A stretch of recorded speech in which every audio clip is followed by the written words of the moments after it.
Lift, rattle, lift, rattle, lift, rattle, lift. Lift, rattle, lift, rattle, lift, rattle, lift. Yo, lift, rattle, lift, rattle, lift, rattle, lift. Lift, rattle, lift, rattle, lift, rattle, lift. Everybody, Everybody, sound off. sound off. In the front, sounding weak. Sounding weak. In the middle, sounding weak. Sounding weak. In the rear, tighten it up. Tighten it up. If you stop, you're gonna drop. Can't stop, running.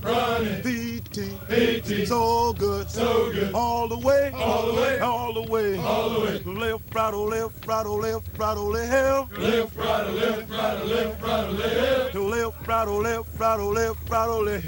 Lift, rattle, lift, rattle, lift, rattle, lift. Motivated, dedicated, number one, from the sun, super duper, paratrooper, everybody, clap your hands, sound off, sound off, 1, 2, 3, 4, hey, 1, 2, 3, 4, hey. Run, we gonna run all the way, hey. Run, we gonna run all the way, hey. Early this morning about 2:45. Early this morning about 2:45. My branch chief was drinking tea. My branch chief was drinking tea. He had black hats standing all around his desk. Black hat standing all around his desk. He had 12 green hats in the leaning rest. 12 green hats in the leaning rest. He said, bring smoke today, everybody. Bring smoke today, everybody. Bring smoke on Joe, everybody. Bring smoke on Joe, everybody. Lift, rattle, lift, rattle, lift, rattle, lift. Lift, rattle, lift, rattle, lift, rattle, lift. Yo, lift, rattle, lift, rattle, lift, rattle, lift. You lift, rattle, lift, rattle, lift, rattle, lift. Fired up, motivated, fired up, dedicated. So me and Superman had a fight. Well, me and Superman had a fight. I hit him in the head with some kryptonite. I hit him in the head with some kryptonite. I hit him so hard that I busted his brain. I hit him so hard that I busted his brain. And now I'm dead in Lois Lane. And now I'm dead in Lois Lane. Lift, rattle, lift, rattle, lift, rattle, lift. A lift, rattle, lift, rattle, lift, rattle, lift. Lift, rattle, lift, rattle, lift, rattle, lift. You lift, rattle, lift, rattle, lift, rattle, lift. 1, 2, 3, 4, hey! 1, come on now, 2, everybody now, 3, clap your hands now, 4, hey! One sounding better now, 2, don't stop, 3, all right now, 4, hey! 1, are you ready 2, to run along 3, with me? 4, hey! 1, Get yourselves 2, motivated.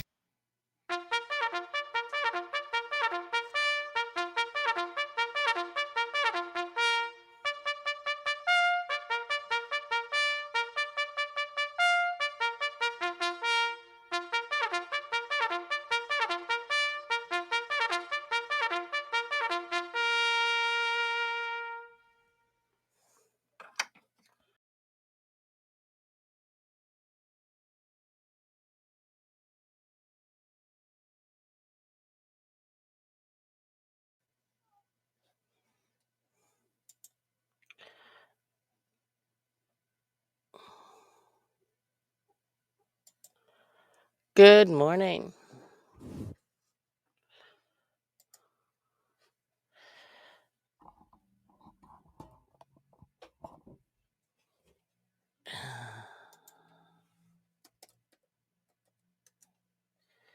Good afternoon, good evening, depending on where you are. It is Monday morning.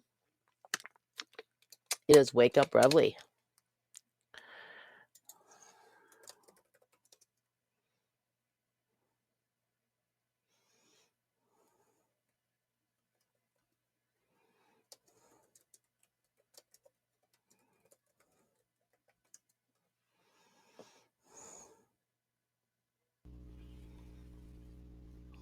Good morning. Good morning.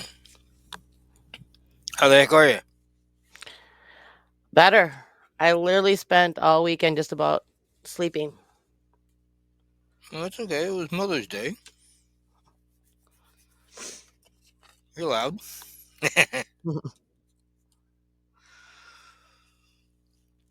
Anything else happening?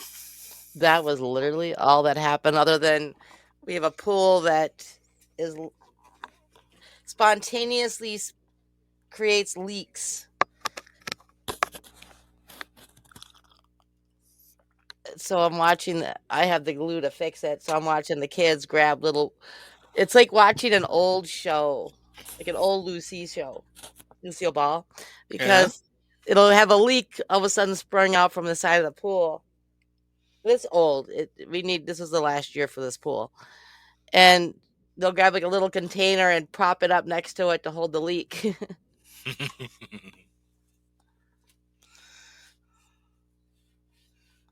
And then another leak opens up, huh? That's it. It was just Yeah. hilarious. Oh, that makes it fun.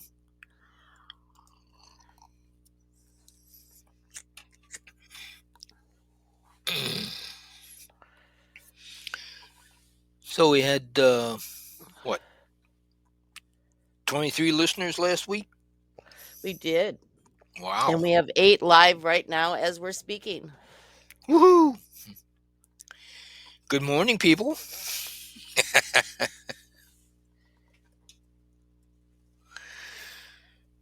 Glad you could join us.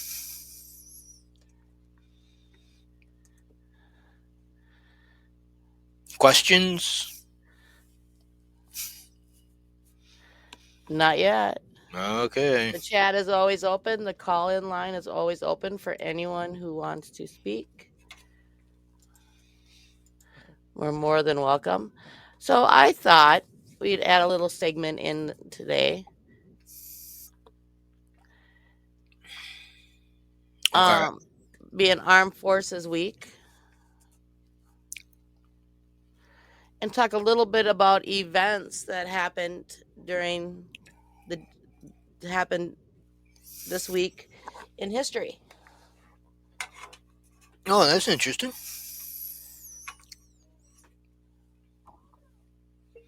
So in 1780 today, Charleston surrenders during the American Revolution.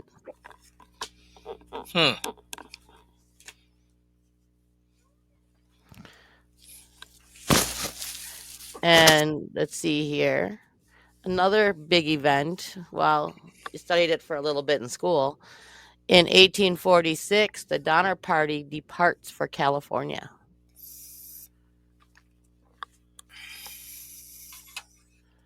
The who?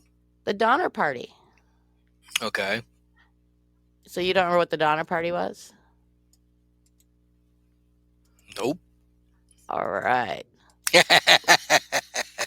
My kids are studying it, so it's on top of my mind. Uh-huh. My son thinks it's kind of cool just because.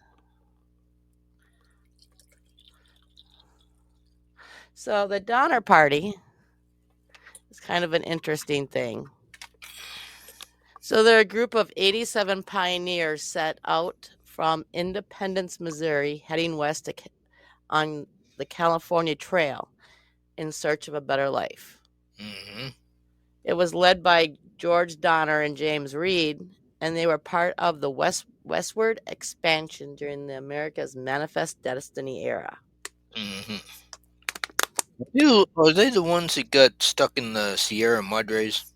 They did, and they ate each other. Yeah. Okay. I did hear that. I didn't know what it was called, but I heard. I remember hearing about that. So. Yay. Yeah. Let's see All what right. else. So today is whenever they left. Correct.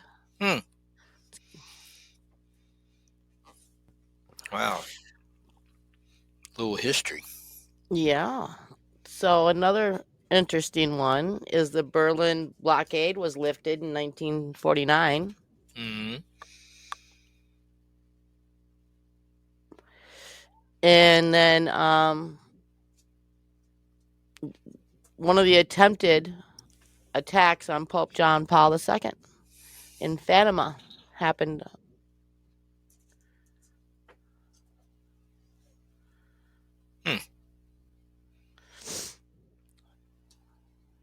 Now, talking about the Pope, okay? Mm-hmm. I got a question about that. The old one Why or the new one? all of them, many of them? Mm-hmm. I don't care. Why do they have to change their name as nuns do, sisters, whenever they join the convent or something? Why can't they use their birth name? They have to be given a special name. What? I don't understand that. Okay. That is the first thing they get to do is change their name. Why? So it dates back to Pope John II in 533 AD, who was originally named Mercurius after the Roman god Mercury. He thought Uh, it was inappropriate for the Bishop of Rome to carry a name of a pagan deity, so he changed it. From then on, it became a custom. So, how the Pope chooses its name. He honors past popes or saints he admires, signals the type of leadership he plans to bring, and sets a tone. So, a good example is Pope John Paul I honored John the 23rd and Paul the 6th, modern reformers. And Pope Francis chose his name after St. Francis of Assisi, signaling humility, simplicity, and care for the poor. It's supposed to be a spiritual rebirth for the role, showing the kind of shepherd he hopes to be.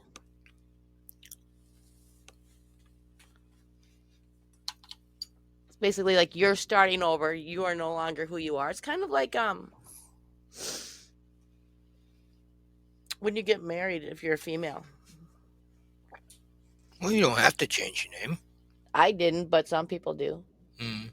I didn't because there's too much paperwork involved. Yeah. Didn't used to be. Well, there is if you're in the military. Well, yeah, that's true.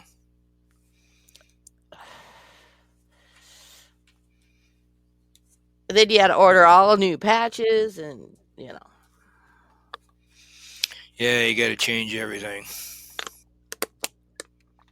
Name tags, the whole 9 yards. Yep. Get all new uniforms if your name tag's already sewed on. Oh, yeah. Yeah, okay.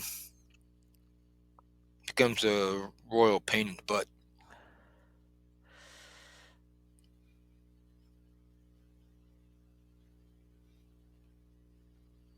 Yeah. So we do have the first American Pope. Yeah, that's what I hear.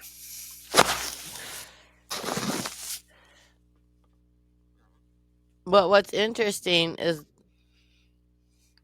the highest ranking American in the Vatican to date is a Cardinal Raymond Leo Burke. Hmm. And what's funny about him is he's actually from Minnesota. He was the right-hand man for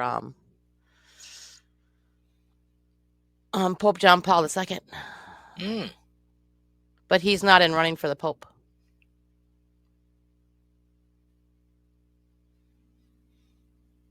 Why?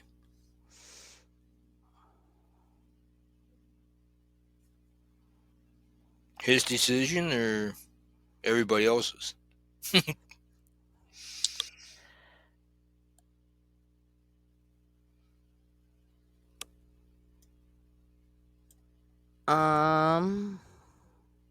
Is that something you can actually choose?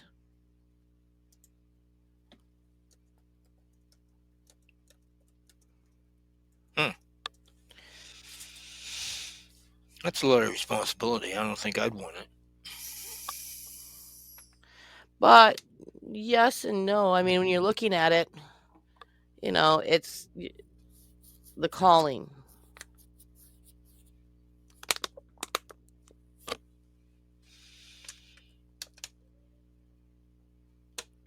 Okay, so nothing's black and white though. true. So the big reason is the ideology he's doesn't agree with. He's a critical opponent when it comes to the the alphabet community and their inclusions, the treatment of divorced and remarried Catholics, and he often had disagreements with the Pope.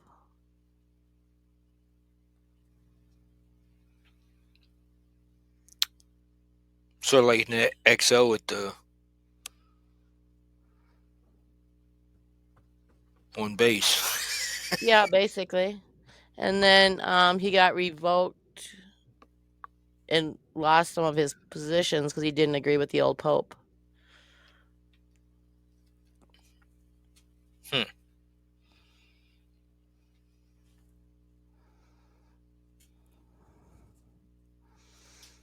And he supported Trump. Well, that'll do it right there. Yeah.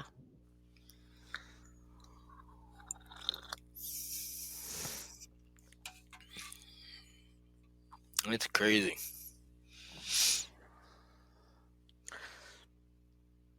But you got that everywhere. You do. I'm not the biggest fan of him anymore.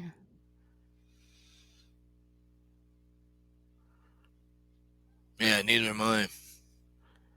But hey, we're asked to pray for leaders. That's it.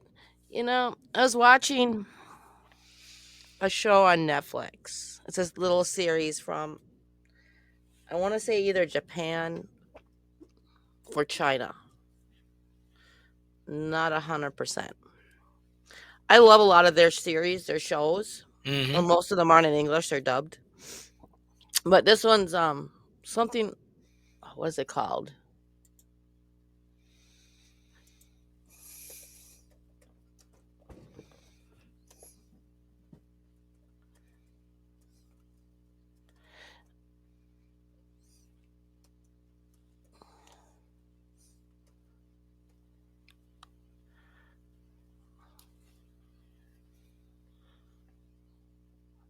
No, that's not right. Something. But it was really interesting.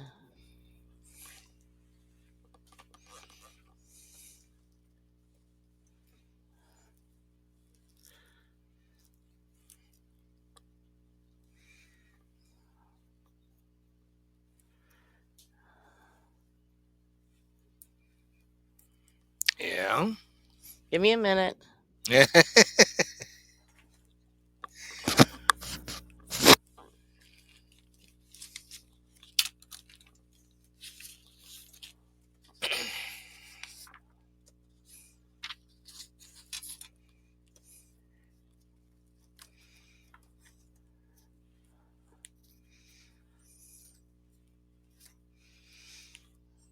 Heavenly Ever After, that's what it's called.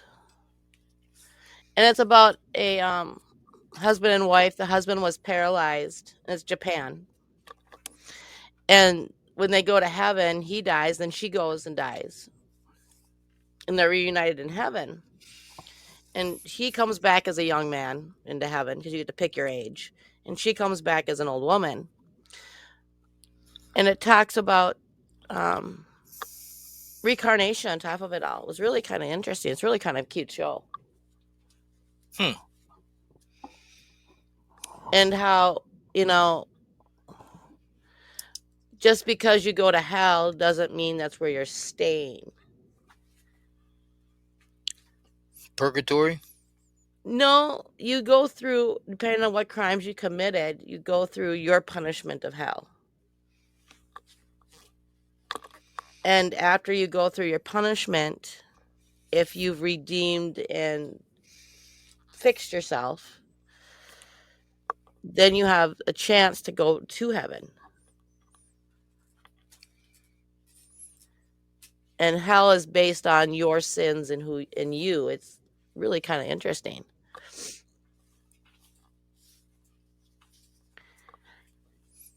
And then you get an option after you've been in heaven for a while to be reincarnated. And they give you, and no two people's reincarnations, like a little pamphlet. You get to pick where you're going to go. And so yesterday's episode was why do you get different options. And it was really kind of cool and interested in listening to how they were explaining it. And it's based on not only the life you lived when you were alive, but every time you were reborn, the life you lived then too, and how karma can build up. And how, sometimes bad things happen all the time to one person. Mm-hmm. And it's how you deal with it and overcome it that makes decisions on what you do with your life and your afterlife.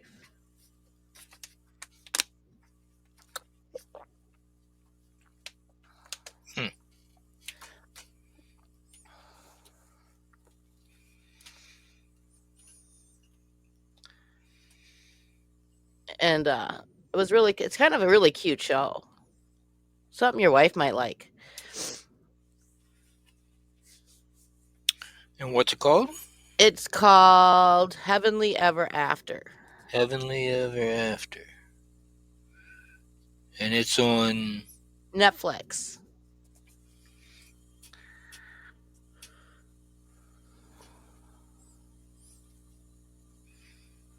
And new episodes air every Saturday and Sunday.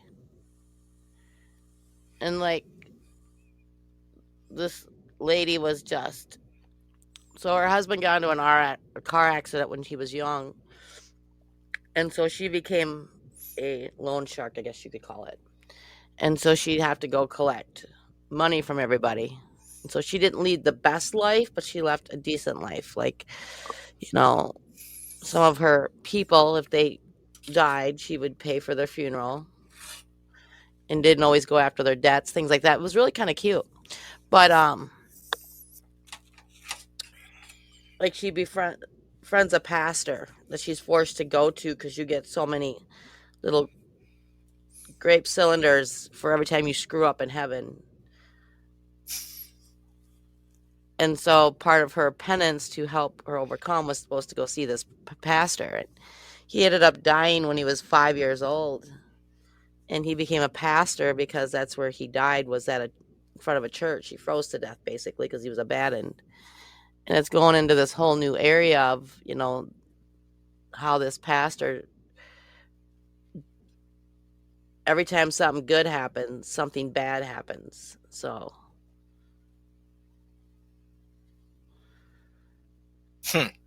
it's really kind of a cool show.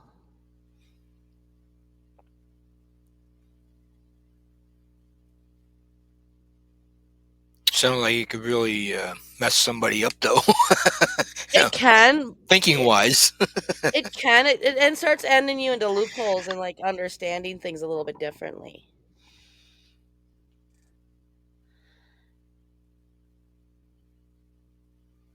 It's looking at things from a different perspective. Understanding, how life is not perfect and things happen, and how to just look at things differently. And the other messaging kind of in there is how we are so susceptible to messaging. Oh, And yeah. how, our thoughts and patterns can change based on how we interpret messages on, like, the news.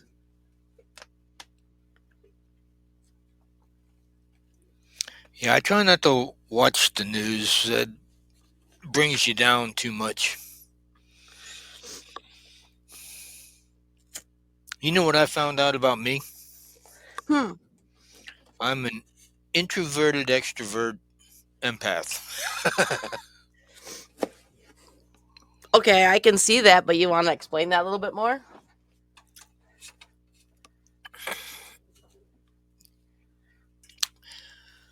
At first, whenever I go someplace new or meet somebody, I'm pretty quiet. Mm-hmm. But then, if I keep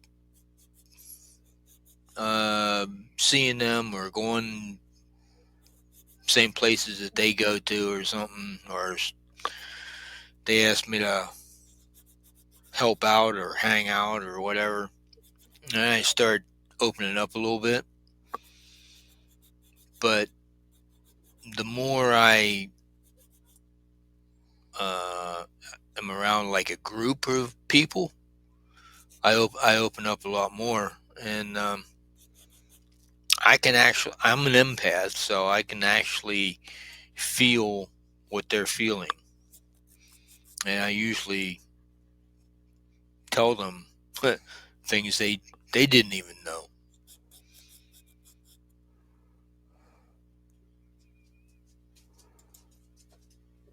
That's my superpower. Well, not only do you feel it, but you understand it. Like even like when we talk, like when I'm having bad days, you seem to pick up on it. Mm.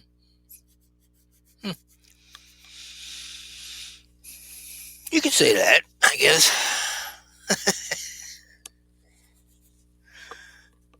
You're very aware of the emotions in a room, or based on tones and things like that. I try to be. I mean, um, you ever hear of a celebration of life? Yeah. What is it? So the celebration of life, you want the American version or the other version? Doesn't matter. So the American version is all about honoring them. It's a big thing in Louisiana and other places down south. When someone passes away, instead of mourning them, you're honoring them, what they live, and make it more of a party instead of um, a funeral. I guess it's not a sadness thing. It's the same thing in Ireland. And then they have a different variation of it over in Asia too, where you honor them with their foods and things like that when they pass away. It's kind of like we call it a wake, but it's more of a party than it is anything else. You're looking at the positive, not the negative. Okay. How far off am I? Not that far. You want to know how I think a celebration of life should be? Hmm, You got to celebrate the life while they're still alive. that too.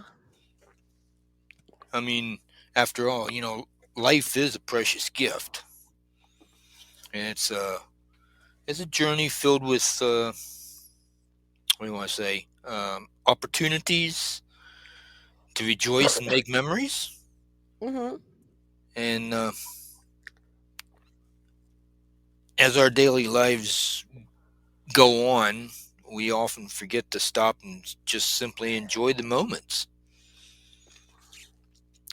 So, you know, why shouldn't we celebrate the small victories, savor the laughter, and love the experience?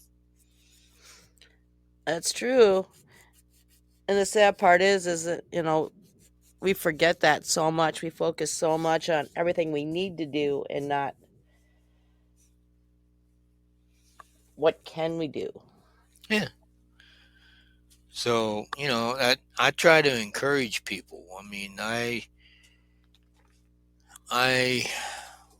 want them to not just be happy, but to enjoy the joy that surrounds them. You know, um, I want to honor them while they're still alive.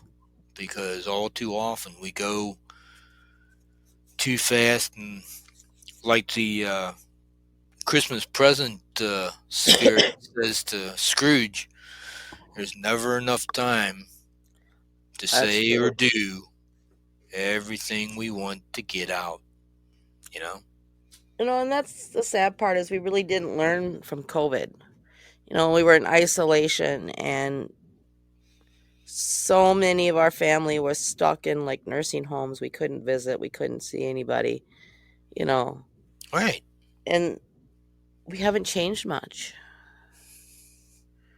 I know. Why? It seems like we became more self-absorbed in our own selves. Yes.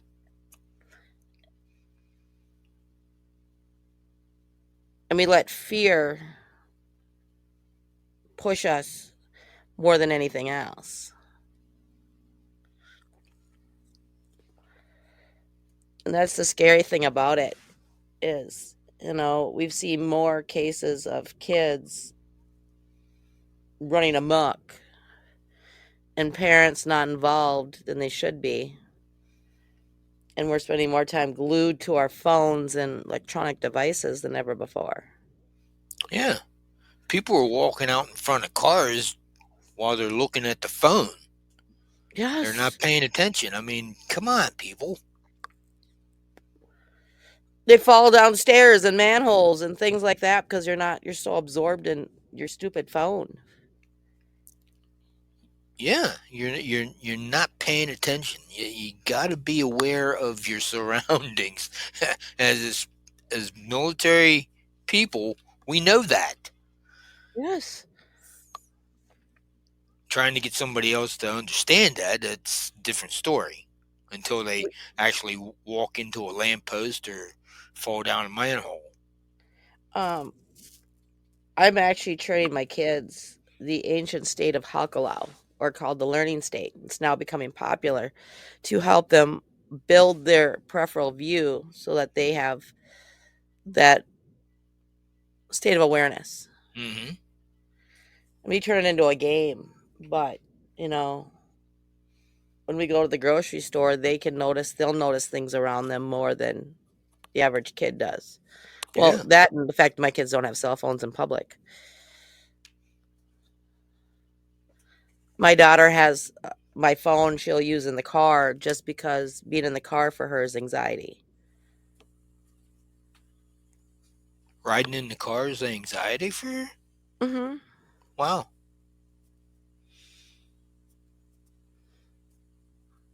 That's interesting.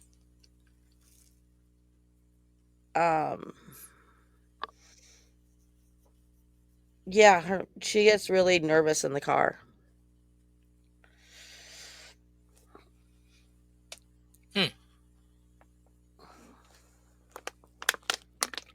And you can tell when she gets nervous, her mouth doesn't stop more than normal. Uh-huh. Well, a lot of people are like that. I mean, they get nervous and they talk. Yes. And so I think a lot has to do with not having control. She's sitting in the back seat. Mm-hmm. And people driving are not the most aware of their environment either. Hey, you're not wrong there.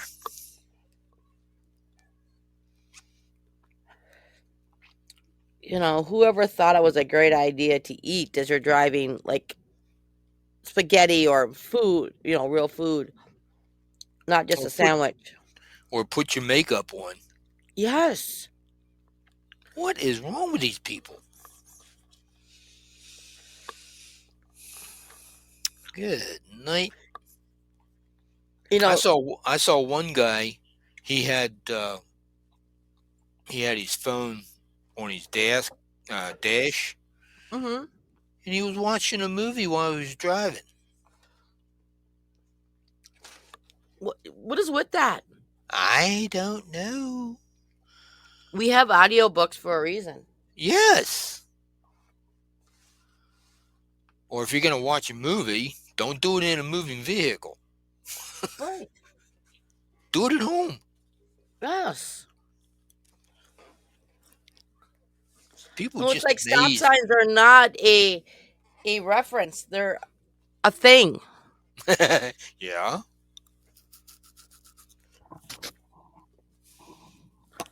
In like our area, they're actually, instead of stop signs, because so many people run them, they're putting in stupid roundabouts.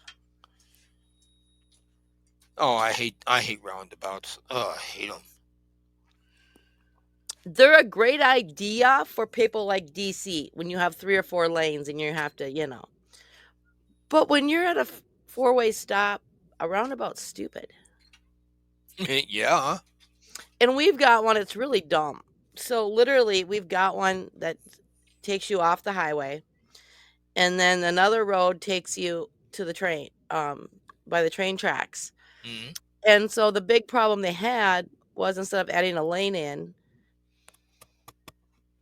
they put the roundabout in, and so the whole roundabout gets backed up when the train goes through.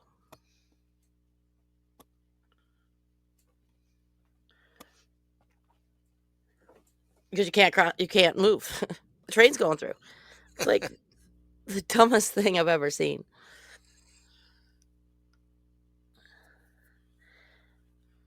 I've seen videos where people tried to go around railroad crossings, Mhm. and just as they get on the tracks, man, train comes by. Yeah. Can't you see the stupid train? If you see it, you're not gonna beat it. Exactly. So I don't know. You know, I don't know what goes through these people's heads. That's the problem. Nothing. Well, something goes through them. A lot of times it's a train. Yeah.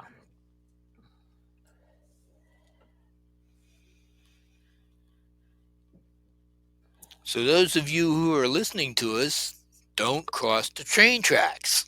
If you can see it, it's like the warning on the mirrors.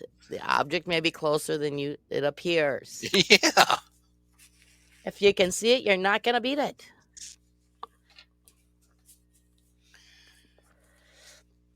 And you're not gonna stop the train. I was going to to our AmVets club here in town yesterday, and some jerkweed came flying past me in the right hand lane, pulled in front of me, and brake checked. Well, I was going slow enough. I didn't think anything of it. And then he just sat there. So whenever I started to get out of the car, he took off. I said it's a good thing he did, because I was about ready to pound him. If I'd have gotten to his car, I'd have drug him out of the car and just beat him senseless. When people don't realize, when you do shit like that, they can tell. And so if he would have gotten hit, it wouldn't have been your insurance that would have been paying. It would have been him. He would have been majority at fault. Yeah, I mean, did you see those videos on Facebook, where dinglings pass truckers and then put the brakes on, and the trucks hit them, Mm-hmm.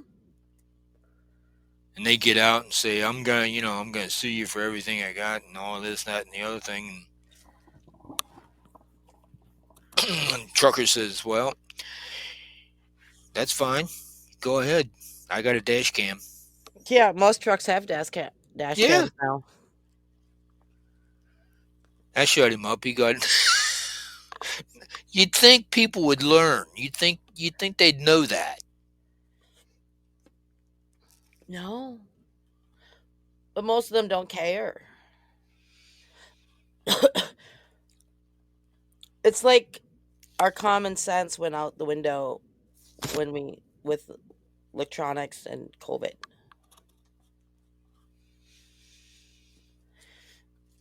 And we got 10-year-olds stabbing homeless people now that we've never had before. Mm-hmm. Why? And I don't get it. I don't either. Our kids aren't learning right and wrong. They're not. And I truly believe a lot has to do with the home environment where the parents are just too busy working or whatever to actually. But I also blame a lot to do with the developmental phase when we're in this age of, self soothing.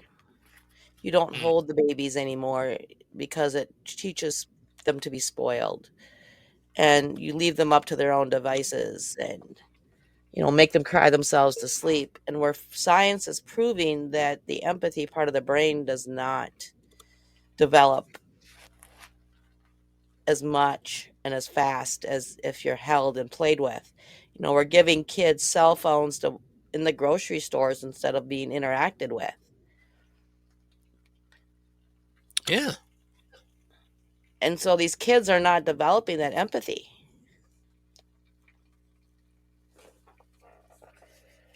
We're raising generations of psychopaths. Lack of a better way to explain it. They don't have this whole empathy anymore. So what's the difference between a psychopath and a sociopath? A sociopath, don't they feel emotions? Beats me. Someone else asked me that.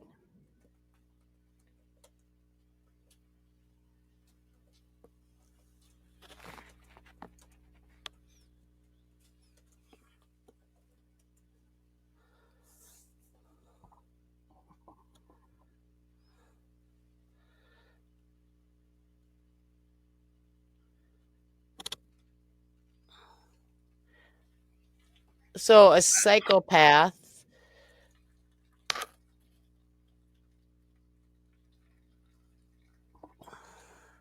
So a psychopath, it's believed that it's more genetic or neurological in origin, as opposed to a sociopath is more environmental factors like trauma, neglect. Sociopaths or psychopaths are cold, unemotional, lacks empathy entirely. Where a sociopath are hot tempered, they can express emotions, where a psychopath does not. Hmm. Okay. Psychos have no conscience, no guilt or remorse. Hmm. They may feel guilt, but not enough to stop the behavior. The biggest thing is when it comes to like crimes, Mm-hmm. they plan them meticulous and they are able to feel or appear normal. Where the socios are more impulsive and sloppy. Um,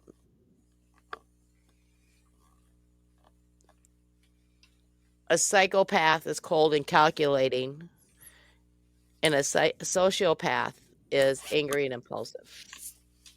So they don't hold jobs down. They don't have relationships, where a lot of our serial killers are psychopaths.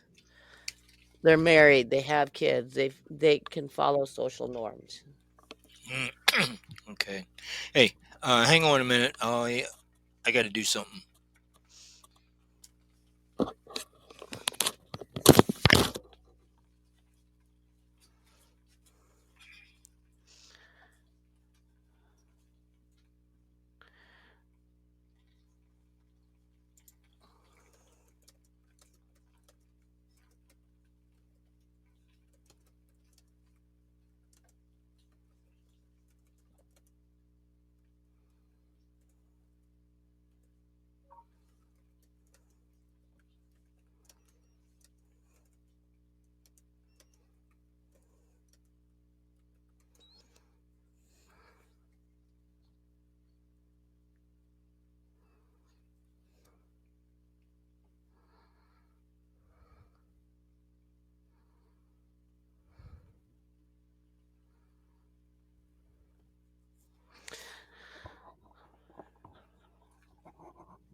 So the going trend with the sociopathic and psychopathic, especially in kids,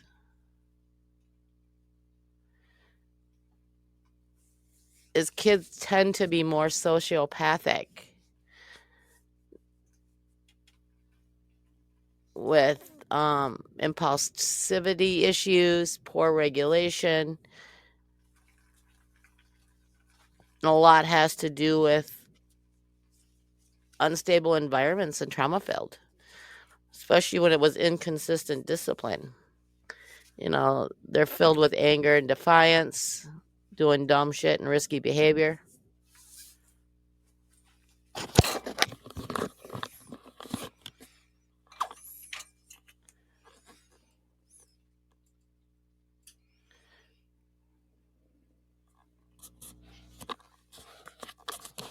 You still there? Yepers. Okay. Sorry about that. The reason why I wanted clarity on that psychopath and sociopath, right? Mm-hmm. Whenever people talk about PTSD, they're all the time talking about, well, the guy's psycho. Correct. Most overused, inappropriate word.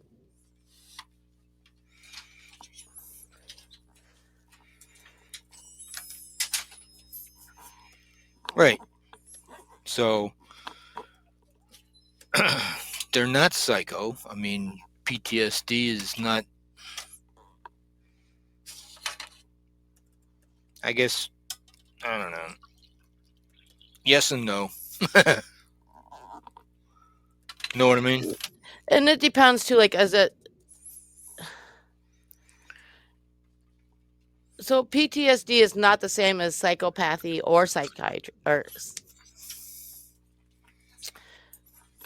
sociopathy.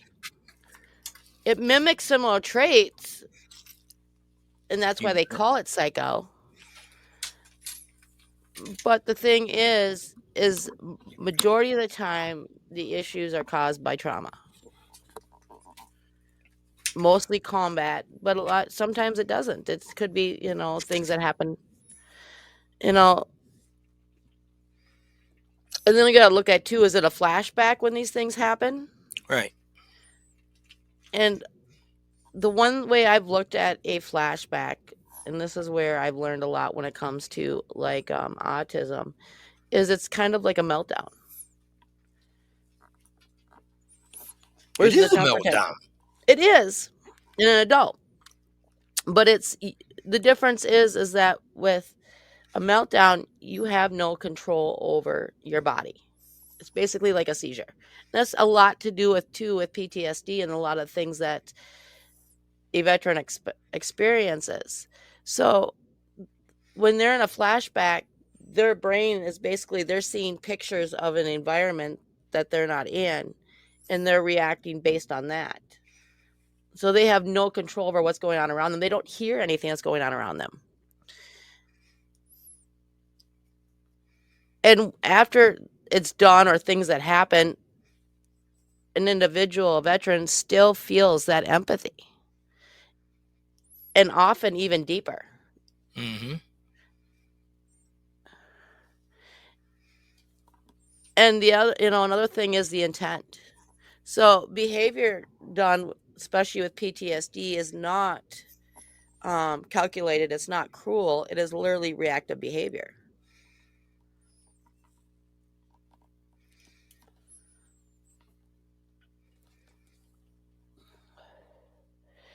And, this is the one big push that me and a few other organizations are trying to do to help. Because there are help for PTSD. But the help we need to do is get it out of the psychotherapies. Yeah. It's not a psychological disorder. It's a neurological disorder. Your brain is stuck. And basically, you are stuck in an on switch. And when you're stuck on that on switch, you're at that heightened state of awareness. It's like being in combat all over again. Mm-hmm. Well, you're stuck in time loop. Yes. But you're stuck in that fight, or Or flight. there you go. You got it. And we've had really great success using things like cognitive behavioral therapy or EMDR or NLP, timeline therapy. And I use timeline therapy. I actually had it done to myself. And so, like, my biggest trigger was the smell of smoke. And I could tell you exactly where a fire was somewhere and what was burning based on just smelling it. hmm And I couldn't have bonfires. I couldn't eat barbecue. I couldn't grill. I grilled for the first time this year and ate the Cool. food. And with timeline therapy compared to psychiatry, is psychiatry you're talking about it. You're talking. Yeah. And every time you talk about a trauma, you're reliving that trauma. And you're reopening that door. And that switch is staying open. When you use timeline therapy, what you're doing is you're looking at the events. And you're looking at it from a third party. It's like looking at it from a movie. And when you're looking at it that way, you're releasing the emotions that are attached to it. So it's like a matter of fact, this happened. All right. But when you don't have the emotions charged to it, then you don't have all the other effects to it. So you're not forgetting what happened. You're just not emotionally attached to it.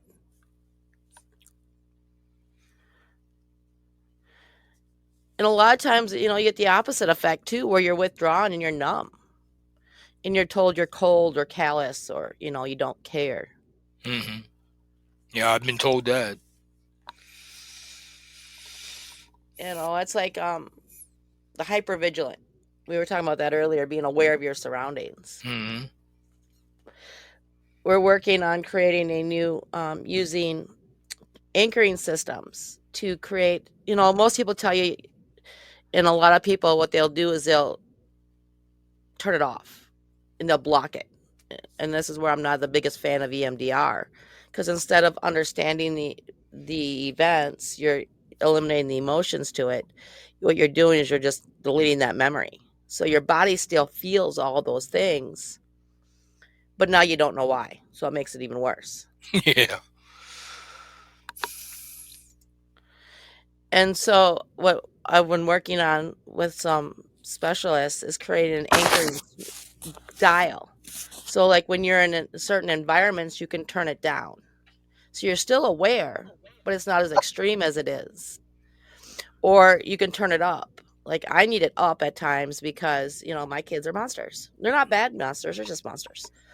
And so like my desk is deliberately set in the basement right underneath them. So when they're running around, I know where they are.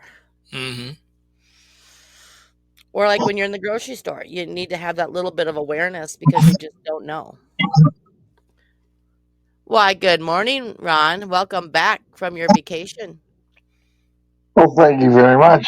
I had the opportunity this morning to jump on. I really appreciate this. And I've been listening in, and as you say these things, although I didn't have, you won't think of this. I don't know what the word is. The privilege of serving like you have, Mary, and I honor it with all respect. I think that there are times when I get into situations where I have to remind myself. I remind my wife for 50 years. It's from an old movie. I love the movie Godfather. And there was a scene in the show that said, it's nothing personal, Sonny. It's strictly business. And I constantly, when we have a situation that is high emotion, high intense, and we're reacting to that emotion, I always stop and say, it's nothing personal. It's strictly business. I try and force something into a business mode because I can operate. That's how I do what you're suggesting. I put it into what I call business mode, and it's an actual action that needs to be taken as a business process to accomplish, as opposed to overcoming an emotional response. I don't know if that's topical. That's how I deal with it. That's how a lot of veterans deal with it. Honestly speaking, we're trained how to look at things differently when we look at it as a business way. Very methodical. Yeah, very methodical, very calculated. And the problem with PTSD is that it's a meltdown, not because we don't feel, it's because we feel too much. And we just can't deal with the emotions that are attached to everything. And so we get triggered and we get set off.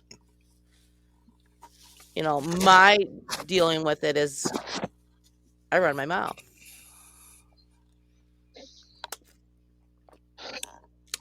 I get overwhelmed and my brain shuts down. You are in a constant state of dealing with it, Mary, because it's obvious, but I'm so proud of you that you are capable of doing that.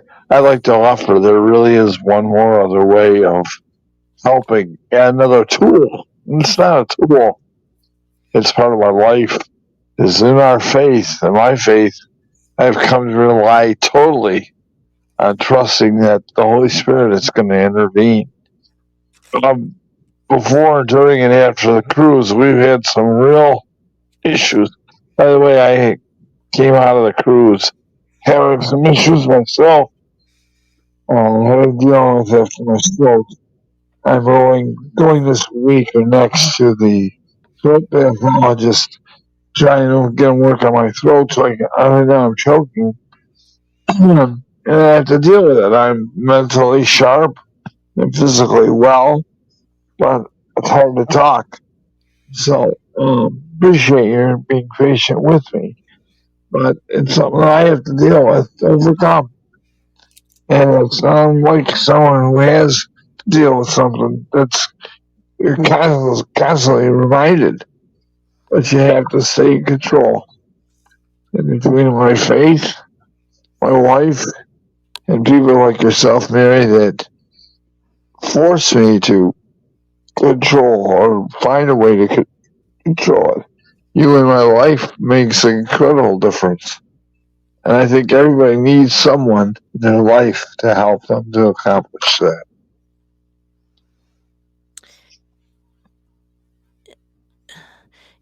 So many people look at faith, and this is the misunderstanding when it comes to like military, is a lot of us, our faith is increased while we're in the service.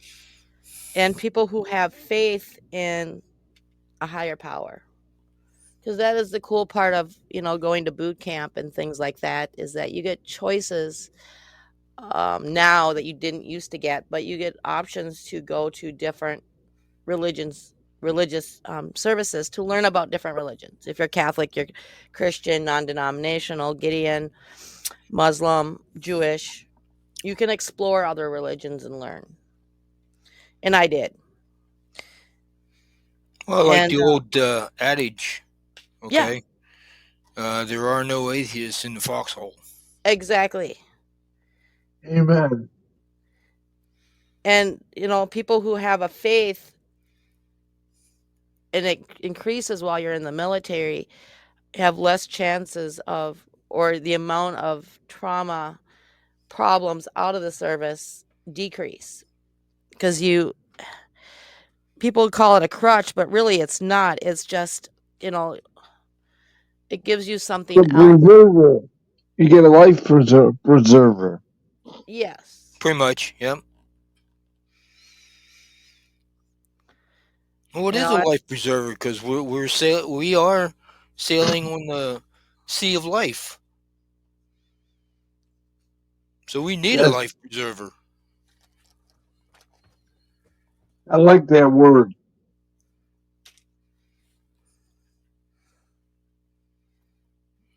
Which one? Preserver. Life. Yep.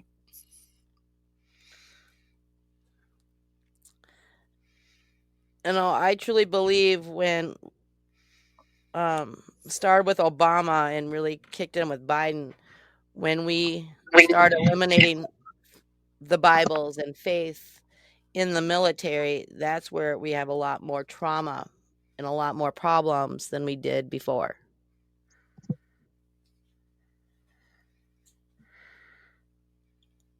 And a lot of times, a lot of kids would go to church services not for faith to begin with, but it was just a break from the military. And they developed that faith as they went.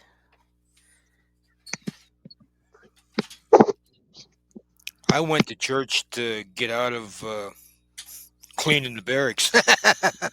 Exactly. That or area beautification, Yeah. which is a fancy word of you're going to clean up the yard, Yep. pull weeds.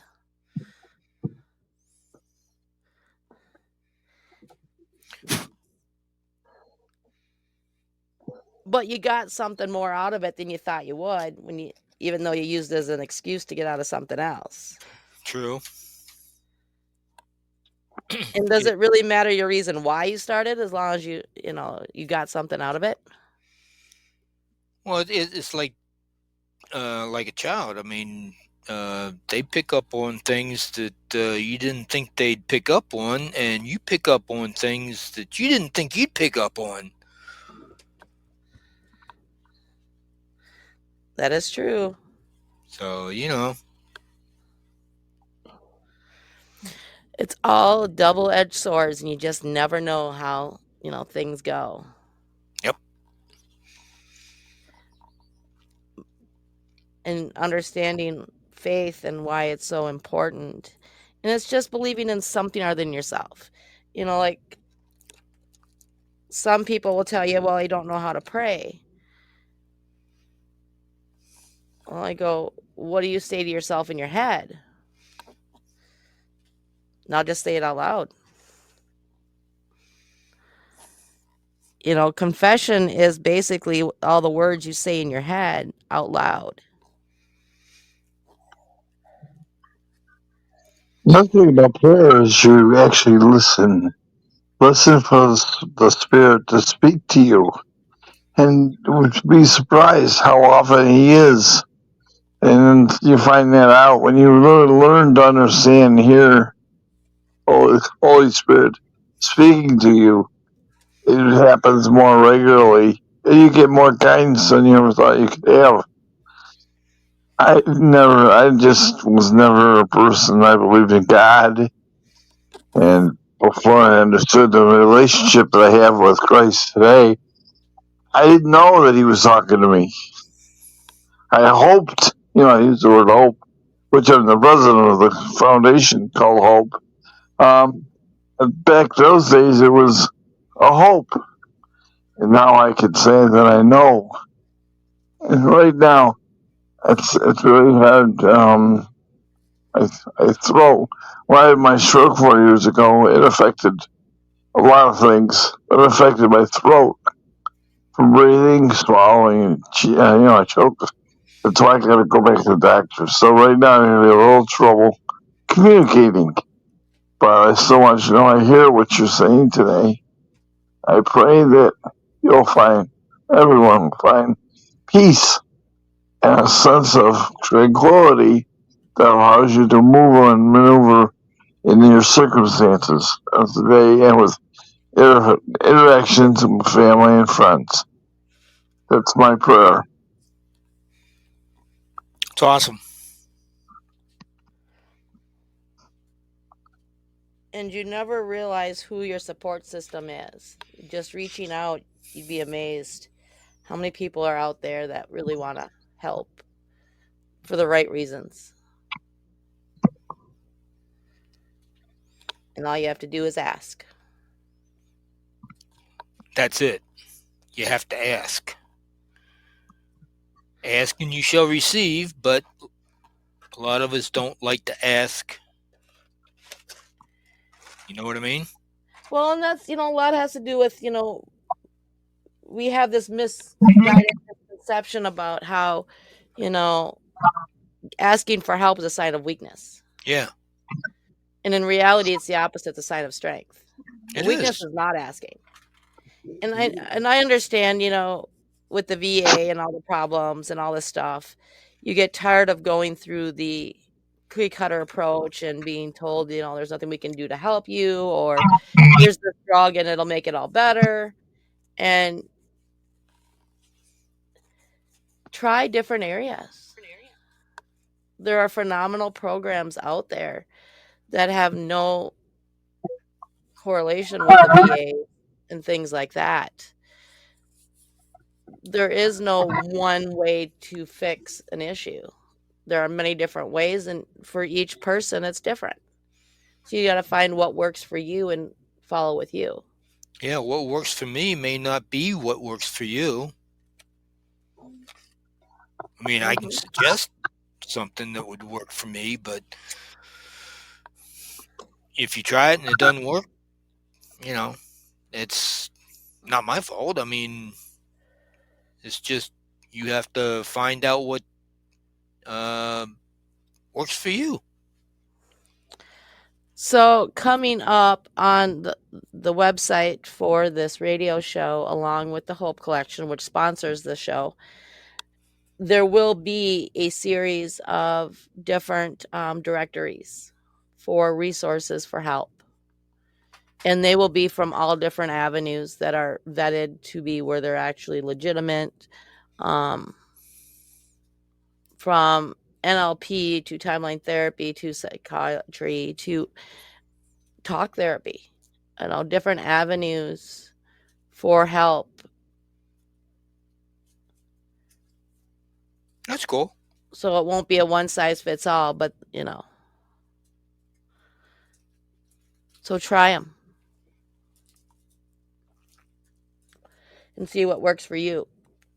Exactly. Because I spent 7 years looking for resources and trying to get help, and I finally found one way that helped me.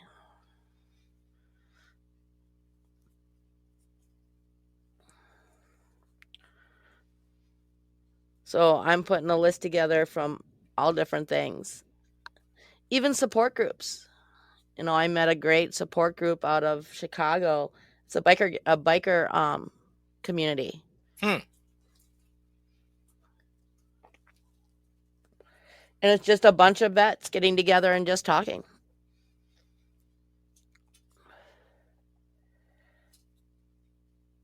And for some, that's enough. Mm-hmm.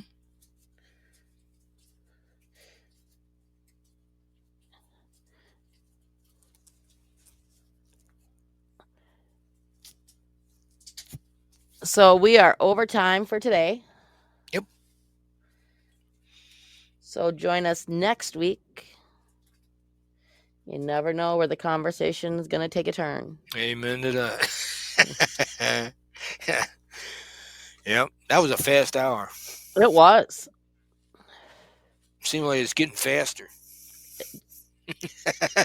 That's the problem. You start getting your head wrapped around it, and all of a sudden, boom, it's over. It's like, wow. Yeah.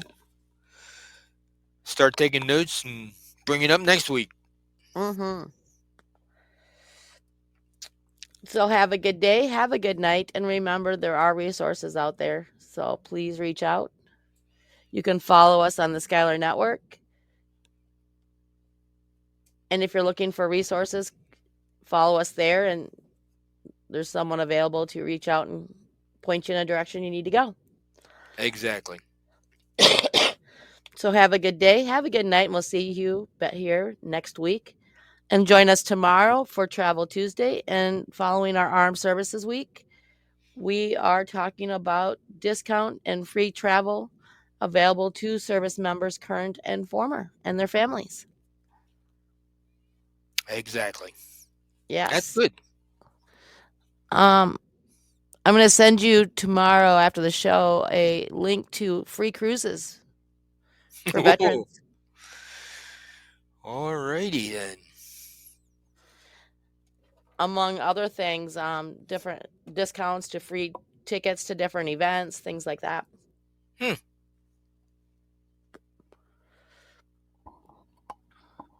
That'd be good. Yeah. So have a good day, have a good night, enjoy your week, and remember, think a soldier not for their service, but for their sacrifice. Exactly. Because we look at it better if you understand the sacrifices we're making, not for what we're doing. Still making. Correct. So bye for now. Have a good day. You too. Alrighty. See you next week.